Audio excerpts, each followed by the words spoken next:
अपना सरकार बनने से पहले कहा था कि 10 दिन के भीतर हम ओपीएस देंगे। 1500 रुपए हर गृहिणी को मिलेंगे, हर स्त्री को मिलेंगे जिसकी उम्र 18 वर्ष से ज्यादा है। लेकिन आप उससे मुकर रहे हैं। अब वो आपने कहना शुरू कर दिया है कि हमारे पास 5 साल का वक्त है, लेकिन आपने ओपीएस देने का वादा किया है जो 10 दिन के भीतर देंगे, कैबिनेट बनने के 10 दिन के भीतर। तो अब कैबिनेट आपकी 8 तारीख को बन गई है। अब अगले 18 तारीख तक देखेंगे कि आप ओपीएस लोगों को देते हैं कि नहीं देते हैं। झूठे वादे नहीं करेंगे, झूठे वादे करके सत्ता में नहीं आना चाहते, इसलिए हम जो कहते हैं वो करते हैं। अब झूठे वादे उन्होंने किए हैं, 10 गारंटियां उन्होंने दी है, कांग्रेस पार्टी ने सत्ता में आ चुकी है और सत्ता में आई है तो अपने वादों को पूरा करे। क्या लगता है, अगर बात की जा रही जी, भाजपा द्वारा क्या रणनीति रहेगी आगामी समय में, क्योंकि डी नोटिफिकेशन को भी लेकर भी जो है आप सड़कों पे उतरे थे, आप बैट को लेकर भी लगातार विरोध कर रहे हैं, क्या रणनीति है भाजपा की? क्या कांग्रेस पे दबाव बनाया जा रहा है, ये कहा जा सकता है? देखिए, जो डी नोटिफिकेशन की है वो बहुत ही एक अन्याय है इस हिमाचल प्रदेश की जनता के साथ में, क्योंकि जहां जहां कोई तहसीलदार बैठा है, एसडीएम बैठे हैं, डीएसपी बैठे हैं, उन्होंने तो ये जो अपने चुनाव हुए उनके रिजल्ट की घोषणा भी की है। उनको तो कैसे डी नोटिफिकेशन कर सकते हैं? अब जनता के लिए, जनता की सेवा के लिए जो कार्यालय खोले, बंद किए, अरे उनको देख तो लो। आते ही आपने डी नोटिफिकेशन कर दी कुछ जाने बिना, ये बहुत अन्याय है। दूसरा, हम 2024 की जो चुनाव आने वाले हैं पूरे हिंदुस्तान में लोकसभा के, उसकी तैयारियों में जुट जाएंगे और जो हिमाचल प्रदेश की सरकार इस जनता के साथ गलत करेगी उसका विरोध भी करेंगे, अच्छा करेगी उसका स्वागत करेंगे।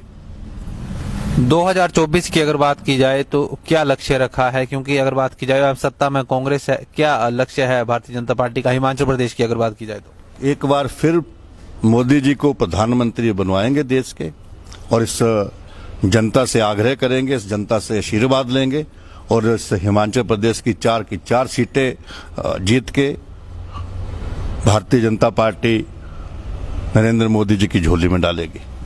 और राहुल गांधी भी आ रहे हैं भारत जोड़ो यात्रा के तहत, हिमाचल प्रदेश में जो है उनका रूट हुआ है, क्या लगता है? आ रहे होंगे, उनकी अपनी रणनीति है, हमारी अपनी रणनीति है, उस बारे में तो हम क्या कहेंगे, वो तो कांग्रेस पार्टी के लोग ही कहेंगे ना। नहीं, ऐसा नहीं है कि भारत जोड़ो यात्रा का प्रभाव पड़ रहा है तो हिमाचल में भी उसका असर देखने को मिलेगा? 24 बिल्कुल नजदीक है। क्या प्रभाव पड़ेगा?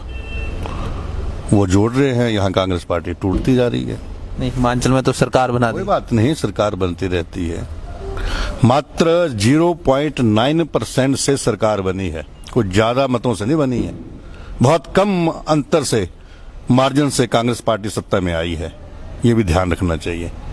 लेकिन उप मुख्यमंत्री मुकेश अग्निहोत्री ने कहा कि भाजपा कह रही है कि बिल्कुल कम अंतर से कांग्रेस सत्ता में आई है, लेकिन 15 सीटें ज्यादा हैं हमारे। कोई बात नहीं, लेकिन अंतर तो बहुत कम है ना। अब सत्ता में आ गए हैं, स्वागत है, आप सरकार चलाइए।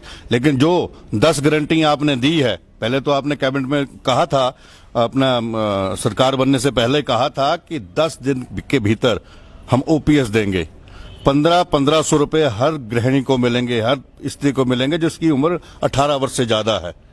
लेकिन आप उससे मुकर रहे हैं। अब वो आपने कहना शुरू कर दिया है कि हमारे पास 5 साल का वक्त है, लेकिन आपने ओपीएस देने का वादा किया है जो 10 दिन के भीतर देंगे, कैबिनेट बनने के 10 दिन के भीतर। तो अब कैबिनेट आपकी 8 तारीख को बन गई है। अब अगले 18 तारीख तक देखेंगे कि आप ओपीएस लोगों को देते हैं कि नहीं देते हैं।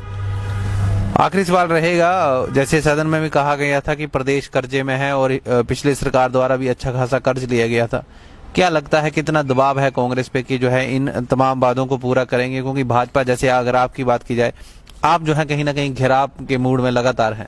देखिए, झूठे वादे नहीं करेंगे, झूठे वादे करके सत्ता में नहीं आना चाहते, इसलिए हम जो कहते हैं वो करते हैं। अब झूठे वादे उन्होंने किए हैं, 10 गारंटियां उन्होंने दी है, कांग्रेस पार्टी ने सत्ता में आ चुकी है और सत्ता में आई है तो अपने वादों को पूरा करे, इस हिमाचल प्रदेश की जनता की सेवा करें। मैं तो यही कहना चाहूंगा। हम अपोजिशन में बैठने का अभी जनता ने, हिमाचल प्रदेश की जनता ने मौका दिया है तो वो अपोजिशन में बैठेंगे। जनता के फिर मुद्दे उठाते रहेंगे, जहां गलत होगा उसकी आवाज उठाएंगे। गोयल मोटर्स विभिन्न पदों हेतु आवेदन पत्र आमंत्रित करता है, जिसके लिए अनुभवी व फ्रेशर्स सभी आवेदन कर सकते हैं। इंटरव्यू के लिए अभी 9418035372 पर कॉल करें या अपना बायोडाटा ईमेल करें hr@goyalmotors.com पर।